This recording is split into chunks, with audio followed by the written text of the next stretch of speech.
Oral questions by members. Leader of the Official Opposition.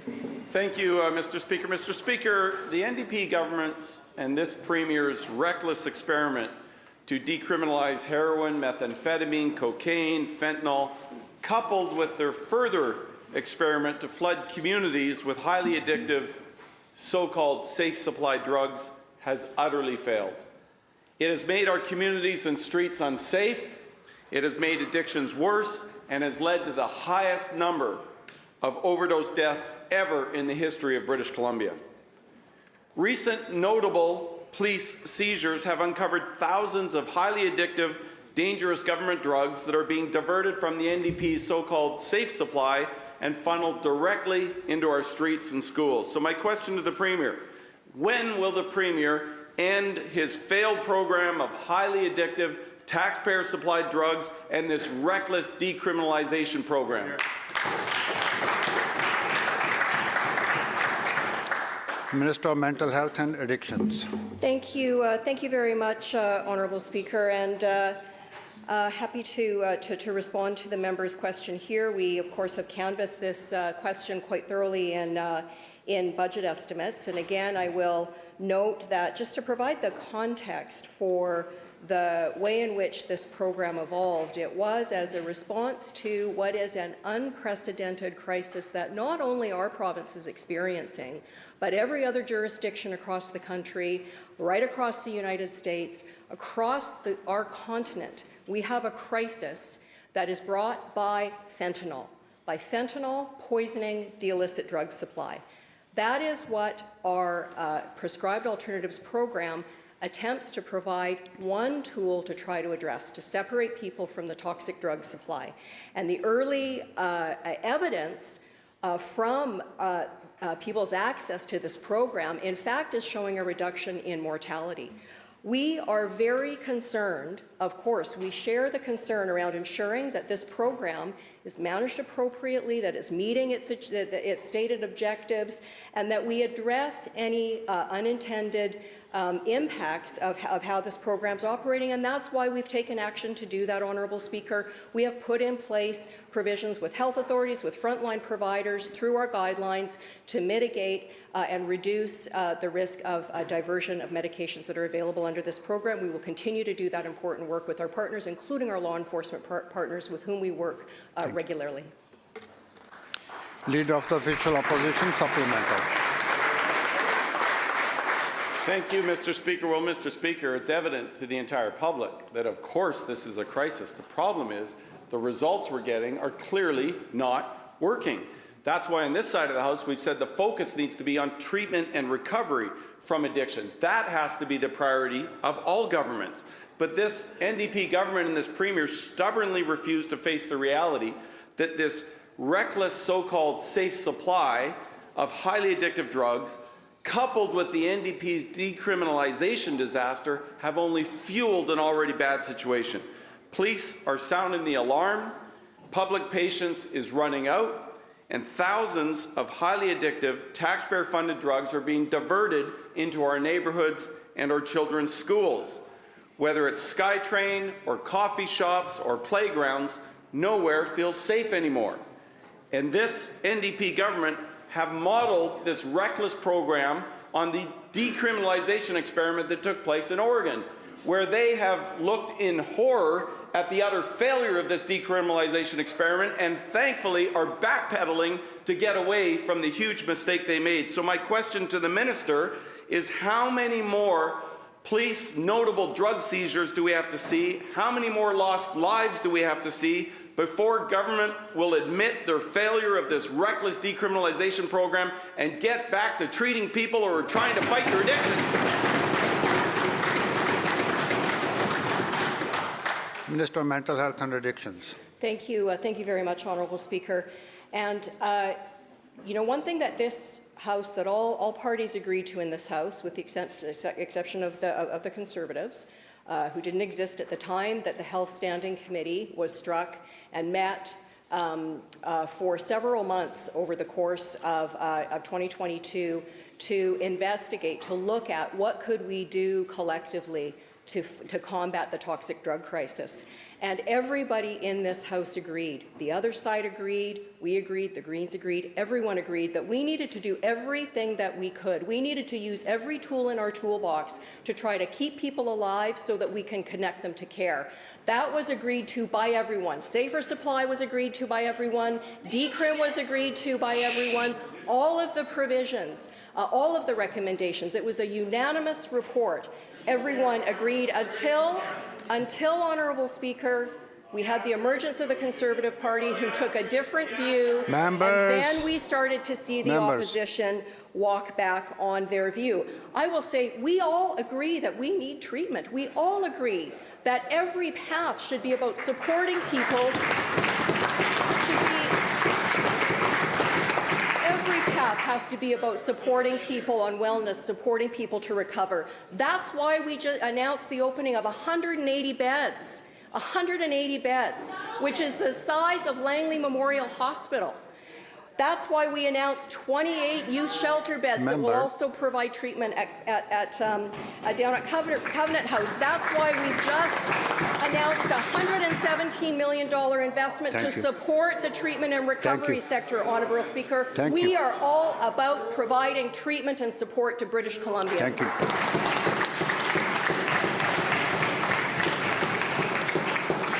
Leader of the Official Opposition, second supplemental. Thank you, Mr. Speaker, and well, good try, Minister.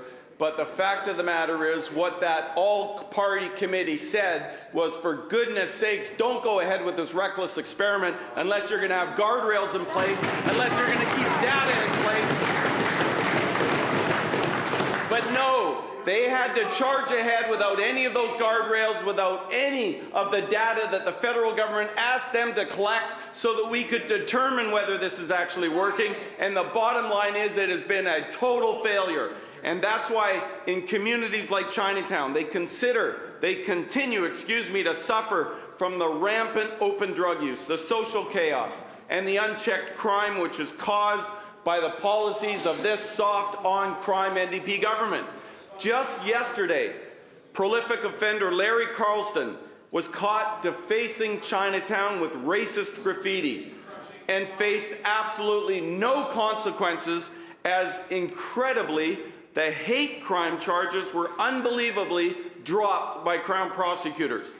Chinatown Business Improvement Association President Jordan Ang said it best, and I quote, "After what this community has gone through over the last couple of years, the hate crimes, the graffiti, the attacks against Chinese seniors, this isn't a just punishment." End of quote.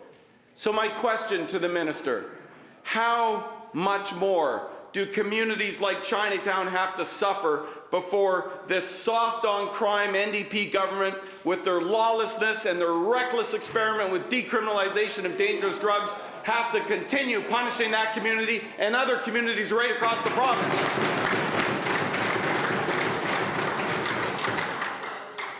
Attorney General.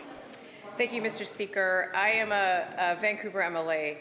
My riding borders Chinatown. It's my community. It's a beautiful part of my community, Chinatown. It's something that we not only value, but we're actively investing in. We have put money into the first ever Chinese-Canadian museum in that community. We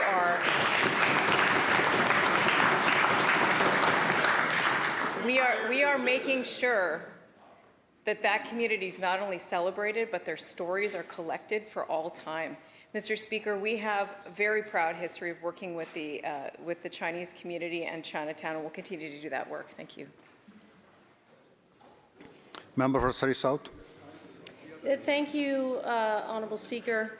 The problem is with some of the street disorder and chaos we're seeing in places like Chinatown, people are too scared to go to museums. In fact, I think that there was an attack downtown on a Crown prosecutor that made even Crown prosecutors afraid to go to their own workplace.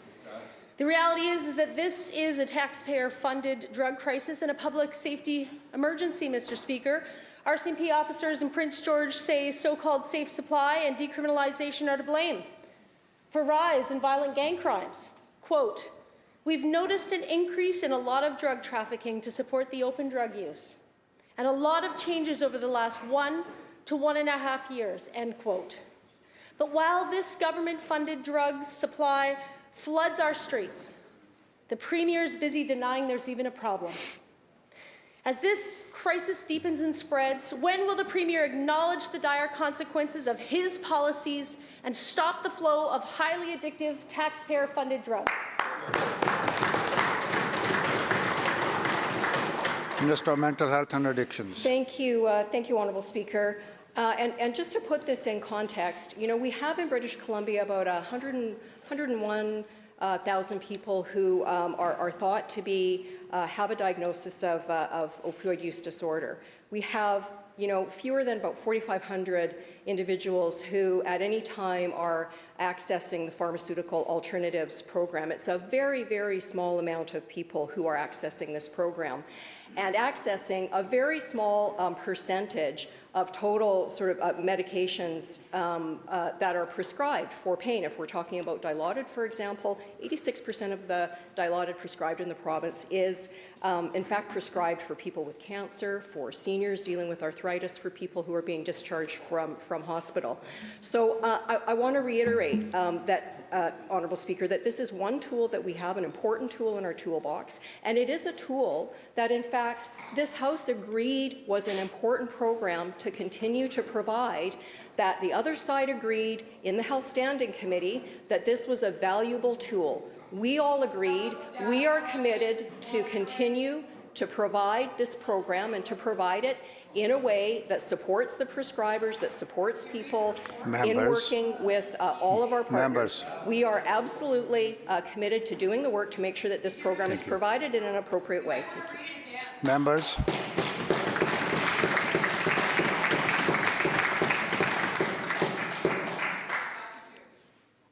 Member Nat, let's not interrupt others when they're talking, please. Floor is for Surrey South. Thank you, Honourable Speaker.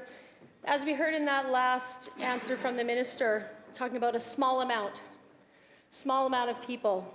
We heard from another minister talk about it's not widespread. This is just this government continually trying to minimize a problem. Yes. A problem that's causing population-level damage in British Columbia. So how widespread, I must ask, must it get before it deserves this Premier's attention? Absolutely. And it's not just, there is no shortage of ways that this Premier allows taxpayer-funded drugs. We've seen not just one, not two, but 4 reported seizures of taxpayer-funded, government-provided drugs across this province now.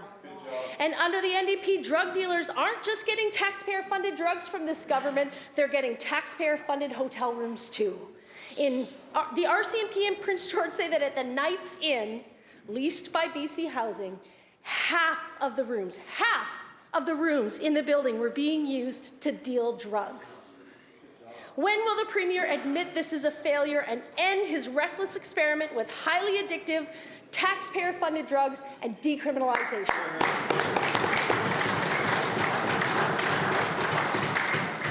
Minister. Honourable Speaker, what our government will not minimize is the impact of the toxic drug crisis on British Columbians.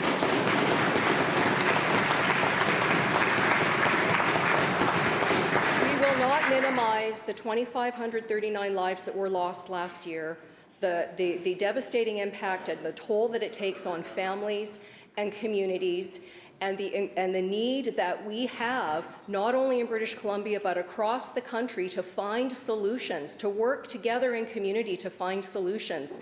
Honourable Speaker, we are not the only province experiencing this devastation. Next door in Alberta, they have seen a 25% increase in mortality. In Saskatchewan, a 30% increase in mortality associated with this public health emergency. We have to continue to treat this problem as a public health emergency and provide people with the access to the care and support that they need, and that includes this program.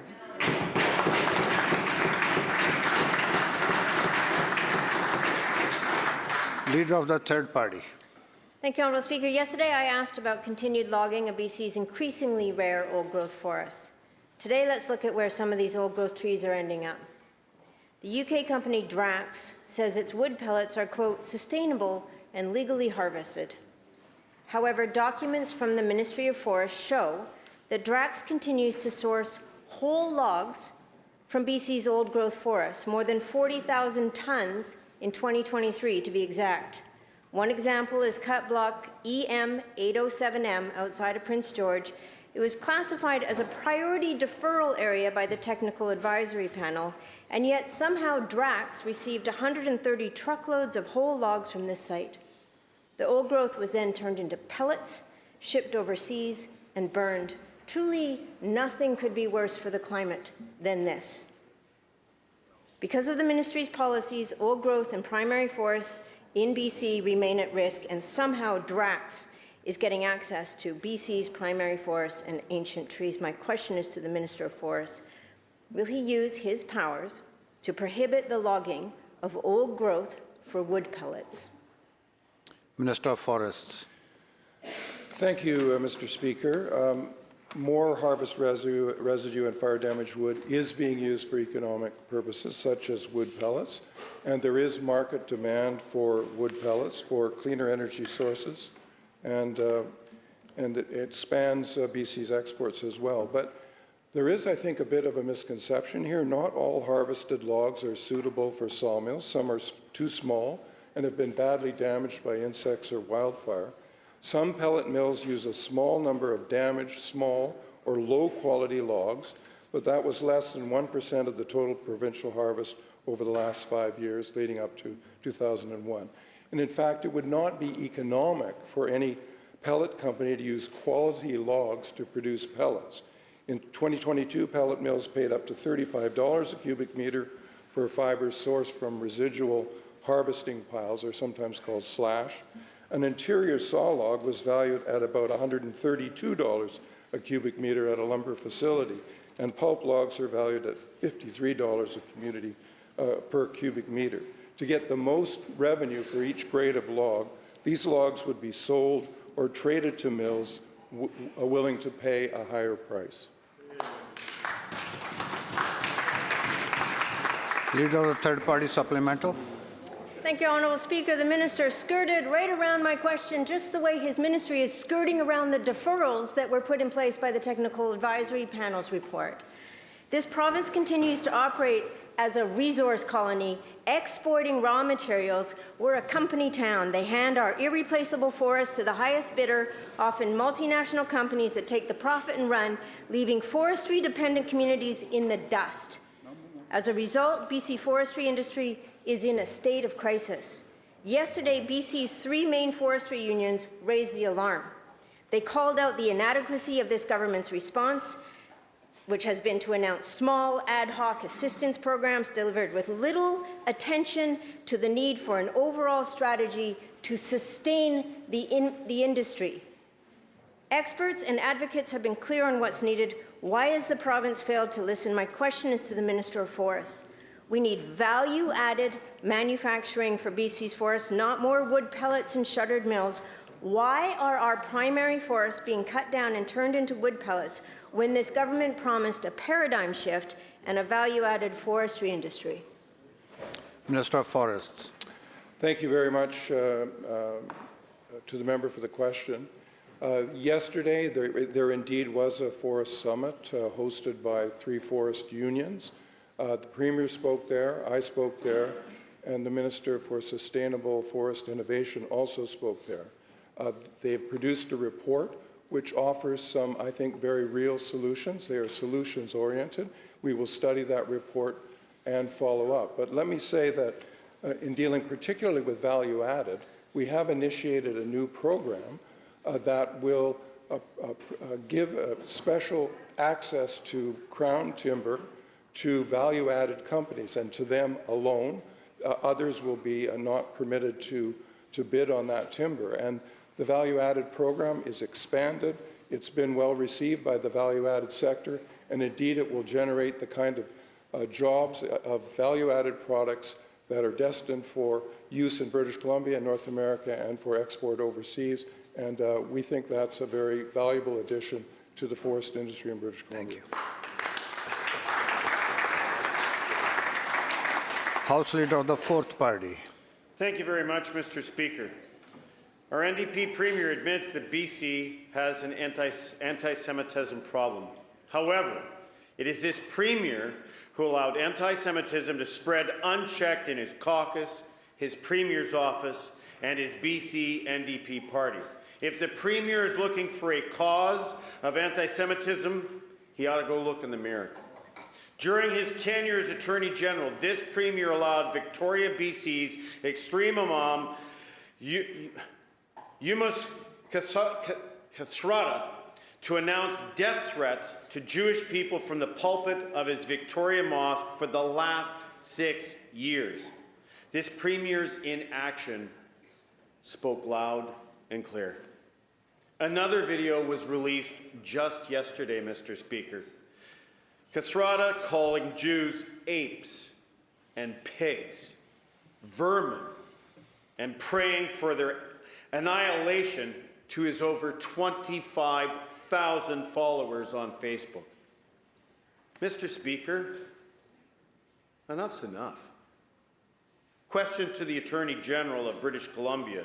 Will this NDP government support police to bring charges of hate crimes against Yumas Kathrada and appoint a special prosecutor for anti-Semitism? Yes or no? Attorney General. Thank you, Mr. Speaker. I want to thank the member for the question. Of course, we condemn hateful comments and anti-Semitic comments by people everywhere in this province. And of course, as Attorney General, I will do what I can to make the systems ready to receive those reports and to take action on them. Mr. Speaker, I recently wrote, the BC Prosecution Service has updated their hate crime policy to specifically note anti-Semitism in there. I recently wrote to Minister Varani federally to speak specifically about changes to the criminal code that could help clarify that there's no defense of truth for denial of the Holocaust, which is pretty clear. We will make sure that all of our enforcement and decision makers in this matter have what they need to go after hate crime to the fullest extent. Thank you, Mr. Speaker. House Leader, fourth party supplemental. Thank you very much, Mr. Speaker. I would say for one of the former members of your caucus, it's too little too late. Will this Premier admit to his mistakes and apologize to the Jewish community and to all British Columbians for allowing anti-Semitism and hate to infiltrate his Premier's office, his caucus, and his NDP party? Government House Leader. Thank you so much, Honourable Speaker. And we've canvassed this issue for the last few days. Every member of this chamber condemns anti-Semitism, condemns hate in any form, Honourable Speaker.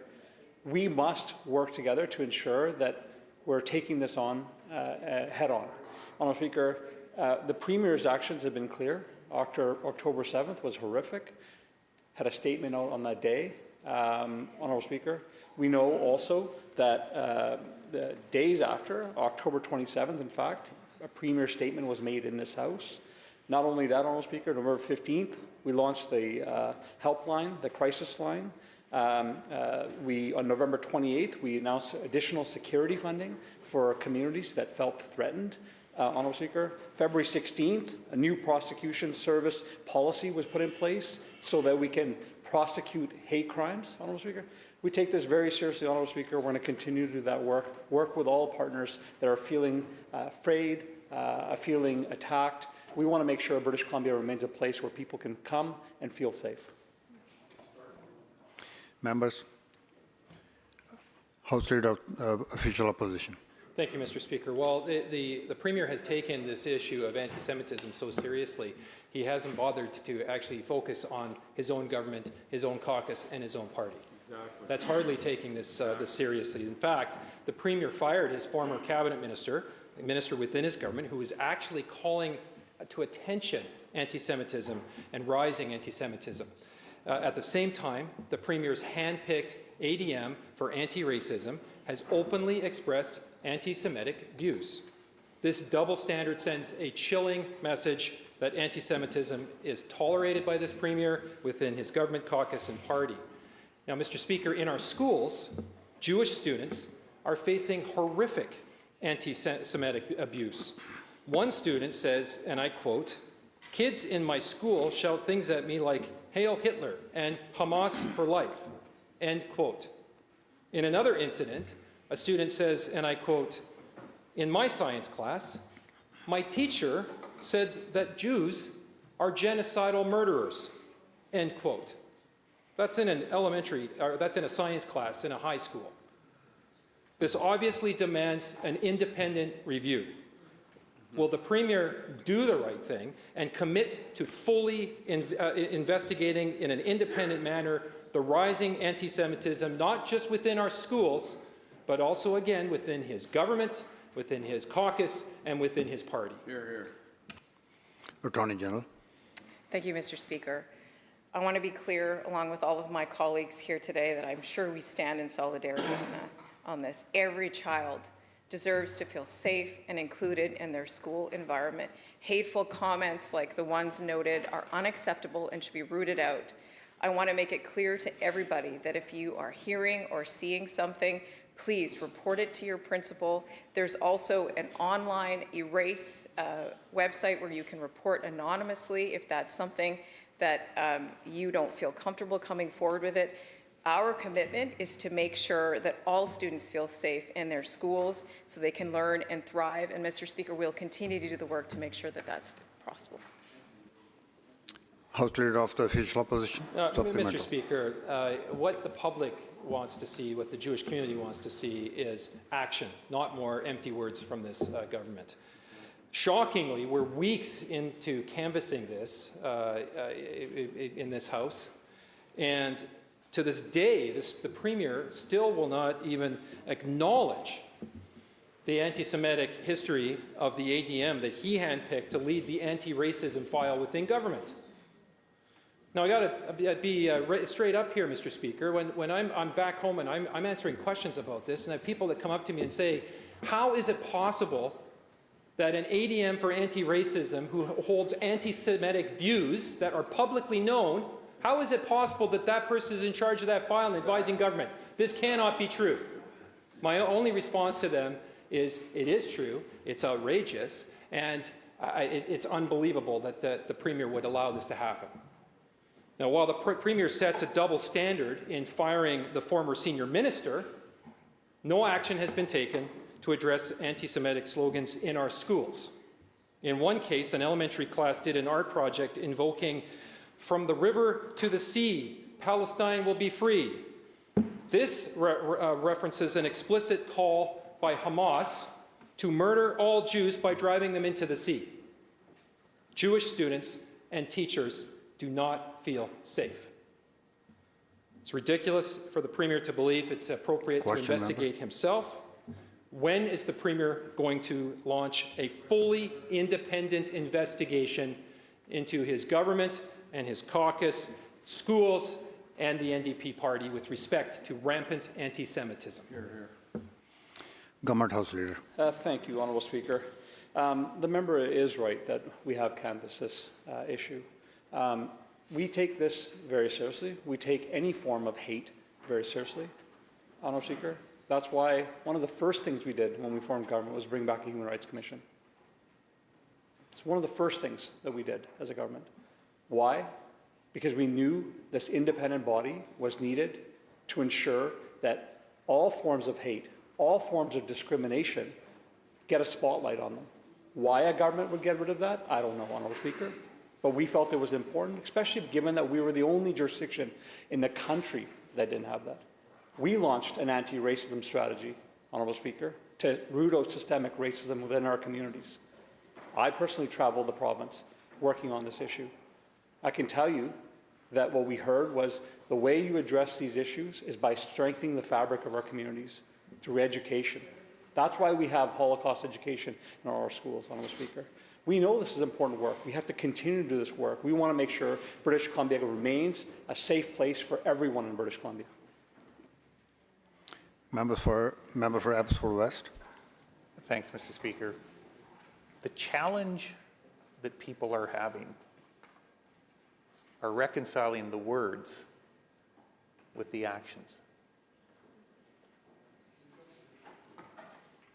We have the compelling testimony in a heartfelt letter from a former senior member of that government saying she felt abandoned in calling for attention to a rising tide of anti-Semitism. We have the comments of an assistant deputy minister in charge of anti-racism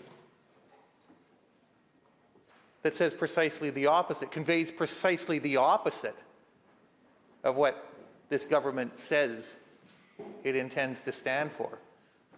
We have evidence of a government, when confronted by systemic racism in other circumstances, taking the steps that the public and we felt appropriate.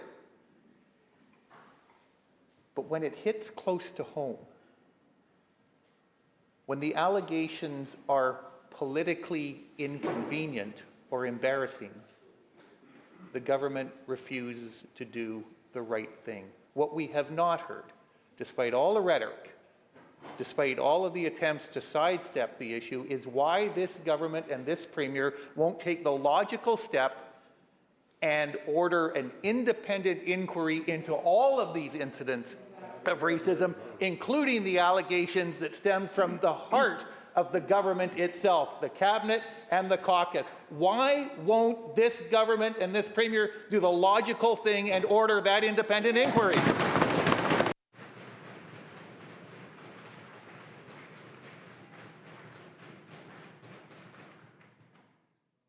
Honourable Speaker, the member speaks about taking actions to address racism and hate.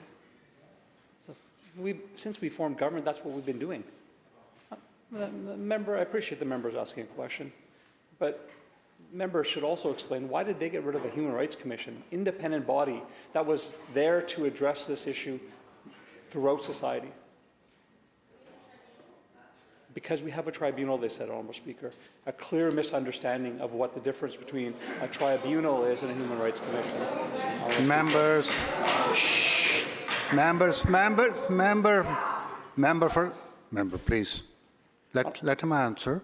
We can disagree with him if we want to, but let him answer. Let him complete, please. Honourable Speaker, a Human Rights Commission, an independent, by the way, the only independent Human Rights Commission in all of North America, Honourable Speaker. Anti-racism strategy. We additional education around Holocaust in schools, Honourable Speaker. A helpline. Additional security funding for communities that are feeling unsafe, Honourable Speaker. You know, I'll say this, Honourable Speaker. Members, please. Members. Conclude, please. Thank you, Honourable Speaker. I think everyone in British Columbia, my colleagues, all of us are horrified around what happened on October 7th. All of us are horrified at what happened on October 7th. We know that there's fear. Members. Honourable Speaker, this is a serious topic. I don't know why the opposition continues to heckle.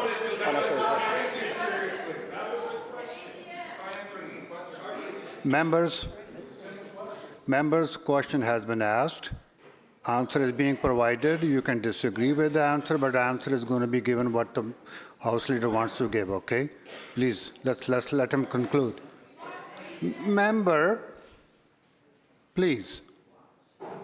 Please conclude. Speaker, during difficult times, when people are afraid, when people need leadership, that's the time when you bring communities together, Honourable Speaker.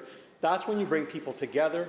That's why you engage with them, Honourable Speaker. That's what we're doing with the Jewish community. That's what we're doing with the Muslim community, who is facing a rise in Islamophobia, Honourable Speaker. We're continuing to do that work, Honourable Speaker, because we want to make sure everyone has a safe place that they can call home in British Columbia.